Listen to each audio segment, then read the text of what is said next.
이슈가 된 종목들 살펴보겠습니다. 이 종목은 대체 왜 이랬을까요? 첫 번째, 수소차 관련주 또 쫓아가 볼게요. 관련주들 장 초반부터 강했습니다. 문재인 대통령이 신년 기자회견에서 친환경차 보급을 확대시켜 나가겠다라고 밝혔어요. 2020년까지 전기차는 43만 대, 수소차는 6만 7천 대 공급하겠다고 밝혔는데 전기차도 흐름 괜찮지만 수소차 관련주 쪽으로 조금 더 흐름이 괜찮은 모습이 확인되었습니다. 확인을 해보도록 하죠. 유니크가 5% 넘는 상승, 성창 오토텍이 4% 넘는 상승 기록되고 있는 상황이네요. 자, 이어서 셀트리온 앞서 자막이 나왔었는데요. 마저 점검을 해볼게요. 서정진 회장이 JP모건 헬스케어 컨퍼런스에서 그 메인 테이블에서 발표를 했습니다. 앞으로 이 회사 측의 비전에 대해서 말입니다. 앞으로 그 램시마 SC의 유럽 판매 승인을 구심점 삼아서 우리 잘 나갈 수 있는데 라는 자신감을 보여줬습니다. 연매출 2020년까지 최대 5조까지 가능할 것이다 라고 이제 밝혔는데요. 지금 셀트리온의 매출이 한 연매출 1조 원 정도 나오나요? 한 5배 키우겠다는 거잖아요, 내년까지. 그러면 지금 주가는 저점 매수의 기회가 되는 건가요? 21만 6,500원대 현재 놓여있는 셀트리온 움직임도 확인을 해봅니다. 다음 보죠. 정유주 확인해 보겠습니다. 지난해 10월부터 12월까지 2달 동안 국제유가 진짜 많이 빠졌었잖아요. 그런데 이제 최근에 올해 들어서면서 조금 올라오고 있습니다. 올라온 것이 WTI 기준으로 지금 50달러 선 초반까지 올라왔습니다. 국제유가 반등 소식에 정유주들이 화답을 하고 있고요. 특히 SK이노베이션은 발 하나는 전기차 쪽에 담그고 있고 발 하나는 또 정유 쪽 사업에 담그고 있잖아요. 양쪽에서 호재 소식 들려오고 이런 가운데 오늘까지 5거래일 연속의 상승세를 이어나가고 있습니다. 18만 2,500원 기록되고 있습니다. 바이로메드 살펴보겠습니다. 어제는 급락 마감을 했었는데 오늘은 1% 넘는 상승 보여주고 있네요. 상승폭이 좀 많이 둔화되긴 했네요. 분식 회계를 비롯한 루머들 사실 무근이다라고 얘기가 나오고요. 회사 펀더멘털 측면에서도 문제 없다라는 얘기들이 나오고 있습니다. 바이로메드. 근데 공매도 물량이 집중된 터라 이게 좀 우려가 되고 있습니다. 거래소는 오늘 하루 바이로메드를 공매도 거래 금지 종목으로 지정하기도 했습니다. 지금은 24만 8,100원이고요. 삼성전기 보겠습니다. 공매도로 또 울상이었던 대표적인 종목 가운데 하나 아니겠습니까? 삼성전기. 공매도 물량이 폭탄으로 쏟아져 나오면서 작년 하반기 동안 정말 조정을 많이 받았습니다. 근데 이거에서 벗어날 수 있을까요? 사실 MSC 업황에 대한 부분들은 뷰는 상당히 좋잖아요. 전략 챙겨보도록 하겠습니다. 이어서 LG화학이요. 중국 쪽에 배터리 공장 쪽에 투자하겠다고 나섭니다. 규모가 1조 2천억 원 증설하겠다라는 내용 전해지고 있고요. 남경에 위치한 세계 배터리 공장을 중심으로 해서 세계 수출 기지로 적극적으로 육성을 좀 해보겠다라는 포부가 나왔습니다. LG화학, 그래도 전기차 대장주 아니겠습니까? 34만 8천 원 어떻게 볼지 챙겨보도록 하겠습니다. 게임주 볼게요. 넷마블, 위메이드 나란히 상승세 보여주고 있는데요. 신작에 대한 기대감이 있습니다. BTS 월드 올 상반기에 나올 거죠. 미래의 전설 IP 활용한다는 이 위메이드의 전략까지 통할까요? 한번 챙겨보도록 하겠습니다. 자, 오늘 라벨 인베스트먼트 송병주 전문가와 함께 시장 얘기해보겠습니다. 전문가님 어서 오세요. 네, 안녕하세요. 안녕하세요. 네. 수소차 관련주들 먼저 챙겨볼까요? 일단 뭐 정책에 반하지 말라라는 뭐 증시 격언이 딱 맞아떨어지는 오늘입니다. 네. 문재인 대통령이 관련 말을 던졌고 관련주들 움직입니다.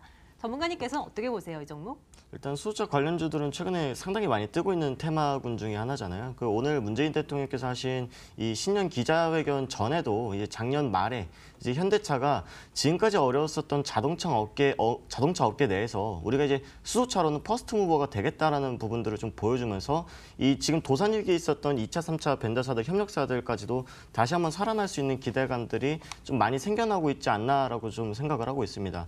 근데 우리가 이제 단순하게 좀 계산을 해본다면은 2022년까지 6만 7천 대라고 했을 때 지금 우리나라에 지금 등록 기준으로 우리나라에 보급된 일반 자동차들, 뭐 경유라든가 뭐 일반 자동차들이 한 2,200만 대 정도 되거든요. 네. 근데 이제 꼴랑 한 6만 7천 대 가지고 자동차 부품 업체들이 네. 도산 위기에서 벗어날 수 있겠구나라는 기대감을 가지기에는 조금 역부족이다. 하지만 여기 있어서 네. 정부가 이런 정책을 펼치고 자동차 업계들이 살아날 수 있는 기회를 마련하겠구나라는 부분에 대해서는 주가라든가 이 업황이 개선될 수 있는 모멘텀은 충분히 있다라는 겁니다. 왜 좋냐면은 이 수소차 같은 경우 이제 자동차 원리만 간단히 좀 본다라고 하면은 우리가 수소를 충전하면은 여기다 이제 대기 중에 있는 공기와 화학 작용이 일어나서 전기가 또 발생이 되잖아요.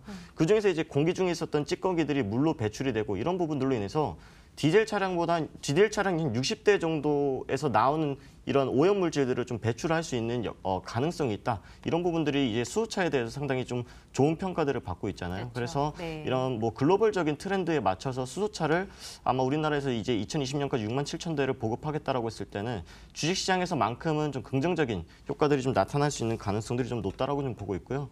가장 중요한 거는 또 이제 우리가 자동차가 정말 승차감이 좋고 그리고 이제 외부적인 디자인만 좋다라고 해서 우리가 구매를 할 수 있는 것이 아니라 인프라 구축이 잘 돼 있어야 된다는 거죠. 지금 우리나라에 보급된 수소차가 한 500대 미만인데 실제로 우리나라에서 일반인들이 사용할 수 있는 충전소는 한 8대 정도밖에 안 되거든요.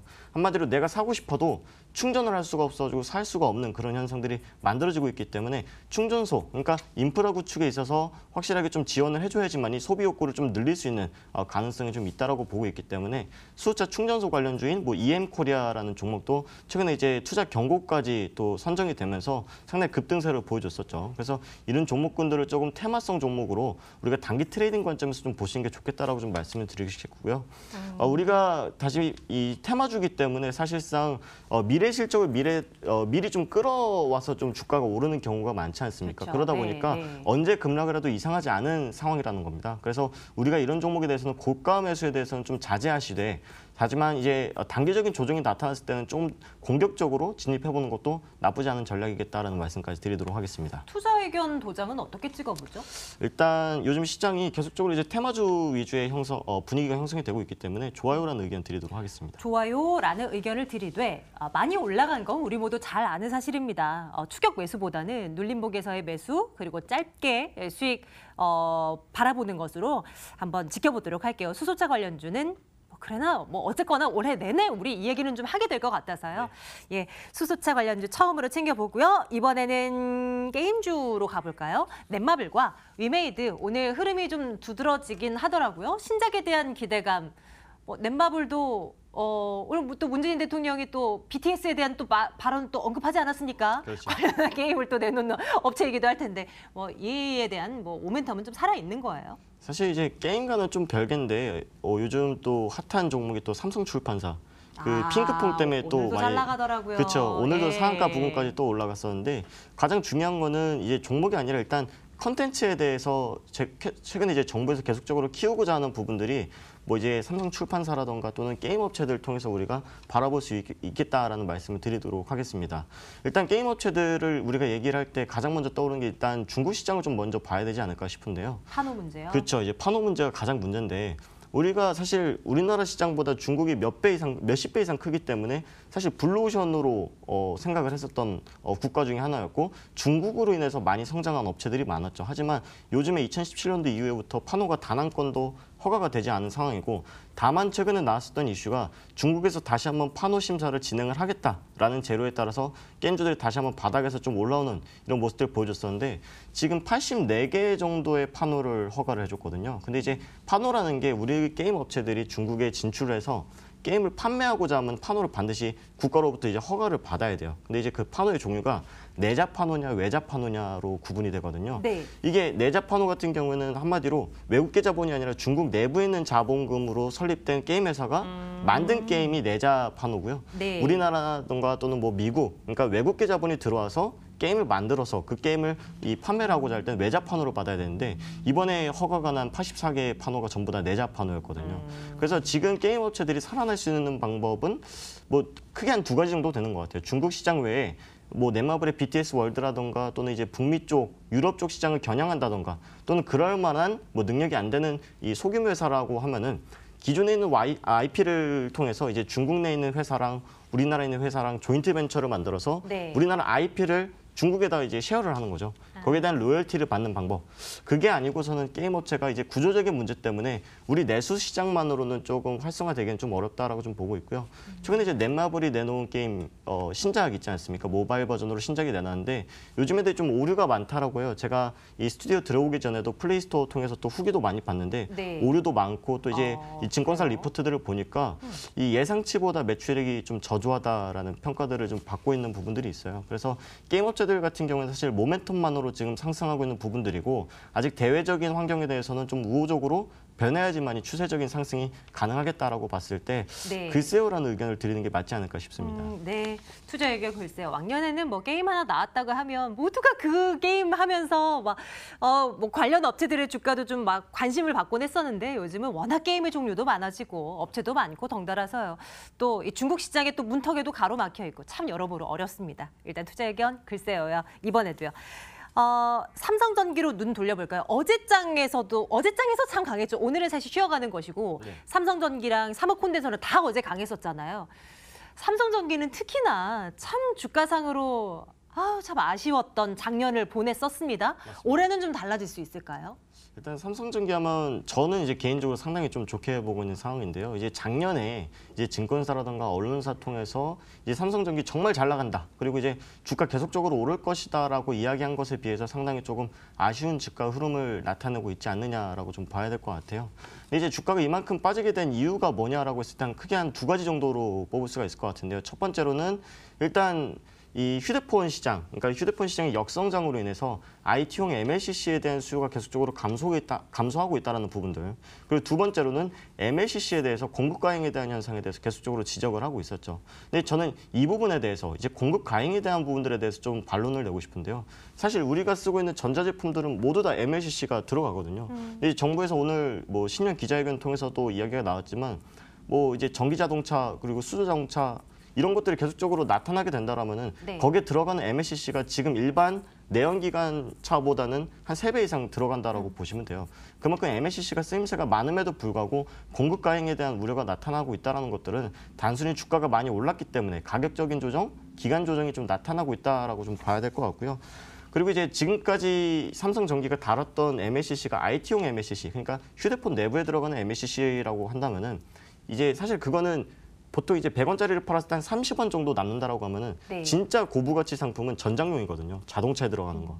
이 100원짜리 팔았을 때 한 50원 정도 남겨 먹을 수 있는 게 이제 전장용 MLCC라고. 정말, 네, 그렇죠. 이게 이익률 좋죠. 상당히 이제 비싸고 지금 와인 한 잔에 이제 MLCC 꽉 채우면 한 1억 원 정도라고 제가 그렇죠. 지난 시간에도 네, 좀 네, 말씀을 네. 드렸는데 네. 지금 이 삼성전기뿐만 아니라 대기업들이 전부 다 이제 전장 사업 쪽에 뛰어들려고 하는 부분들이 뭐 LG전자를 통해서도 볼 수가 있죠. LG전자 같은 경우에도 최근에 신임 회장이 취임을 하면서 GKW 인수하면서 전장 사업 계속적으로 키우려고 하고 있고. 그러니까 지금에서 이제 IT 제품만으로는 그러니까 IT 업체들이 성장하기에는 조금 한계점을 느꼈다라는 부분들을 통해서 이 전장 사업 쪽에서 조금 확장해 나가는 부분들을 보여지고 있고. 삼성전기 같은 경우에 최근에 이제 중국에 증설을 시작을 했거든요. 한 5천억 정도 투자를 해서 증설을 하는데 이게 지금 저부가치 상품이 IT용 MLCC가 아니라 전장용 MLCC용 공장을 증설하고 있기 때문에 여기에 대한 성과는 분명히 나타날 것이다라고 좀 보고 있고 지금 오히려 이제 저가 매수의 기회로 좀 보고 진입을 하시는 것도 나쁘지 않겠다는 말씀 드리도록 하겠습니다. 이렇게나 많이 떨어졌어요. 투자 의견은 당연히 좋아요로 가면 되는 것이고요. 네, 좋아요로 드리면서 월봉 차트 잠깐 보면서 좀 설명을 드리도록 할게요. 제가 지난 시간에도 말씀드렸지만 2011년대, 10년대에 만들었던 고점과 네. 지금 고점과의 매출 차이는 한 7배 정도 난다라고 말씀드렸기 때문에 그러니까 지금 2010년대는 1조 원대 매출, 지금 한 7조 원대 매출을 내기 때문에 같은 가격대 기업 가치가 아니다라고 좀 봐야 될 것 같아요. 그래서 지금 역사적인 저항선, 지지선 쪽에서 지금 지지를 받고 있는 구간이기 때문에 현 시점부터 해서 분할적으로 매수를 들어가신다면은 단기적으로 한 12만 원까지는 기술적인 반등이 나타날 수 있겠다는 말씀 드리도록 하겠습니다. 그리고 멀리는 저 전 고점까지도 바라볼 수 있는 삼성전기가 될 수 있겠죠. 올해는 한번 그렇게 되길 바라보겠습니다. 투자 의견 좋아요이고요. LG화학 한번 볼게요. 뭐 주가는 사실 탄력적으로 진행되지는 않는데요. 뭐 공격적으로 이제 전기차 시장에 뭐 배터리 투자 뭐 이런 얘기들이 계속 나와서요. 한번 또 챙겨보고 가겠습니다. 이 종목도 분석해 주세요. LG화학은 이제 사실 대장주 역할을 하고 있었던 종목 중에 하나인데 다른 2차 전지 중소형 종목들에 비해서 상당히 좀 움직임이 더딘 그렇죠. 종목이죠. 근데 네. 이제 그 이유를 살펴보자고 하니 LG화학 같은 경우는 2차 전지 사업만 하고 있는 것이 아니라 ESS 사업이라든가 화학 사업, 그리고 2016년도에 인수한 자회사 LG생명과학을 통해서 또 신약 개발까지도 진행을 하고 있잖아요. 그래서 최근에 보면은 새로운 모멘텀이 나타나고 있는 것이 LG생명과학에서 만든 신약, 그러니까 이 제미글로라고 해서 당뇨병 치료제 신약이 있는데요. 이게 지금 누적으로 한 700억 정도 매출을 냈다라고 해요. 근데 LG화학의 몸집에 치고는 사실 좀 미약한 매출액이겠지만 이번에 JP모건 헬스케어 컨퍼런스에 초청을 받은 기업인 만큼 신약 개발에 대한 가능성은 충분히 있다. 그리고 이 LG화학이 2020년까지 한 10개 정도의 신약 파이프라인을 좀 개발하겠다라는 목표를 보여준 만큼 지금까지 2차 전지 관련주로 좀 불려졌었던 LG화학이 새로운 모멘텀을 좀 찾아나가는 시기이지 않을까 이렇게 좀 말씀을 드리고 싶습니다. 하지만 지금 주가가 상승하고 있지 못한 이유에 대해서는 화학업종에 대한 어떻게 보면 업황 둔화 이런 것들 때문이거든요. 이런 것들 때문에 최근에 이제 기관들이라든가 외국인들의 이 공매도 비중이 상당히 많이 증가를 했습니다. 지금 1월 9일자 기준으로 봤을 때 공매도 비중이 한 20%가량 되기 때문에 아무리 외국인들이 많이 매수를 한다고 하더라도 공격적으로 올라가기에는 좀 어려운 상황이기 때문에 현재는 좀 보수적으로 움직일 수 있는 좀 박스권의 흐름을 나타낼 수 있는 가능성이 상당히 높겠다는 말씀 드리도록 하겠습니다. 모멘텀이 없지는 않으나 사업이 워낙 쪼개져 있는 그런 상황이기도 하고 공매도에 대한 물량 부담도 있고 투자 의견은 중간 정도요? 아니면 글쎄요라고 드리면서 만약에 이제 LG화학에 대해서 내가 장기 투자를 해보고 싶다라고 하시는 분들 같은 경우에는 지금 차트를 통해서 좀 보시면 아시겠지만 이제 박스권 하단인 이 32만 원 부근에서 매수를 하시면 좋을 것 같고 이제 목표가는 38만 원 이렇게 밴드 매매를 하시는 전략으로 대응을 하시는 게 지금 시점에서는 맞겠다라는 말씀까지 드리겠습니다. 내일장 탑픽 꼽아야 될 텐데 어떤 쪽으로 가보죠? 일단 낙폭과대가 좀 심한 삼성전기를 좀 드리도록 하겠습니다. 삼성전기 좋습니다. 내일을 위한 종목 또 이 종목도 계속 눈여겨보고요. 이제 3시 28분 향해 가고 있는 상황이고요. 오늘 시장 마무리는 안신 앵커와 함께하겠습니다.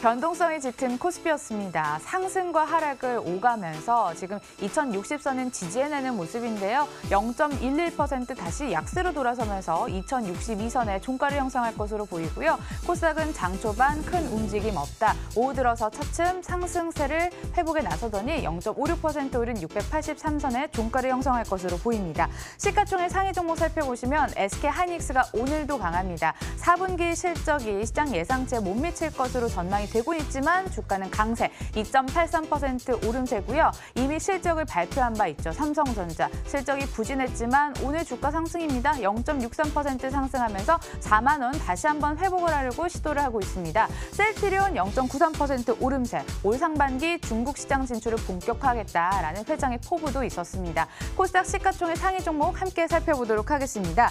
외국계 매수가 집중된 종목이냐 아니냐에 따라서 크게 주가가 엇갈리는 모습이 나타났었는데요. 지금 상황을 보니까 또 해당되는 건 아닌 것 같네요. 셀트리온 헬스케어가 주가 변동성이 상당해서요. 외국계 러브콜은 없었습니다만 호가 보고 나서 상승폭을 조금 더 키우면서 1.63%의 오름세 74,700원의 종가를 형성할 것으로 보이고요. 외국계 러브콜이 있었던 종목이 맞습니다. 신라젠, CJ-ENM, 바로메드, 포스코 캠텍까지 가장 주가가 탄력적으로 움직인 건 CJ-ENM으로 보이고요. 4.5%의 오름세 20만 원 재차 돌파를 하면서 안착까지 시도를 하고 있습니다. 신라젠은 3%의 강세, 포스코 캠텍도 3.53% 오르면서 오늘 장을 마칠 것으로 전망되고 있습니다. 호가 분위기 함께 돌아봤습니다.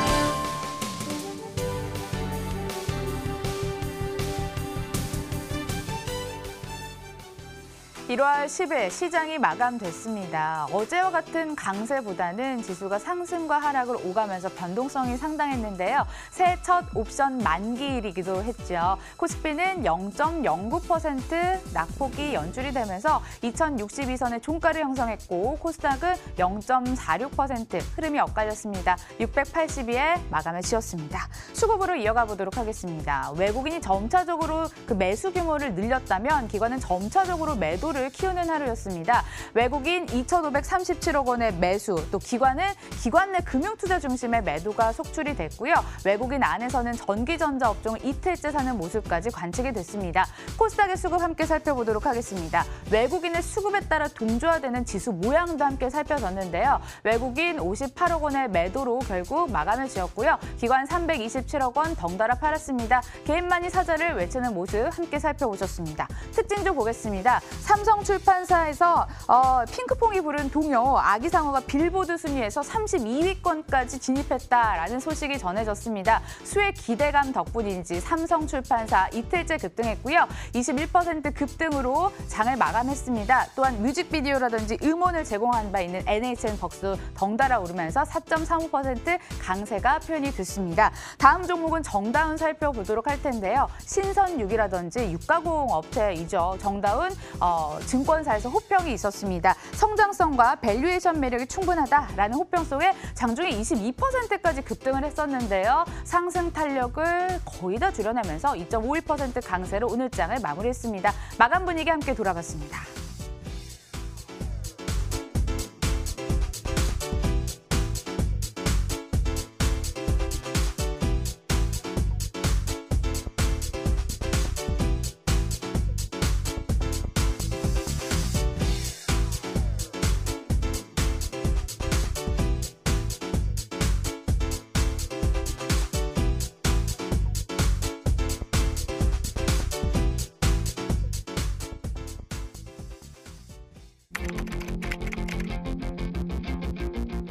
언제나 겸손한 자세로 빠르게 변하는 시장을 연구하겠습니다. 지난 33년 실전에서 터득한 비법과 철학을 모두 여러분께 공개하겠습니다. 개인 투자자 여러분이 홀로서는 그날까지 최선을 다해 함께 동행하겠습니다.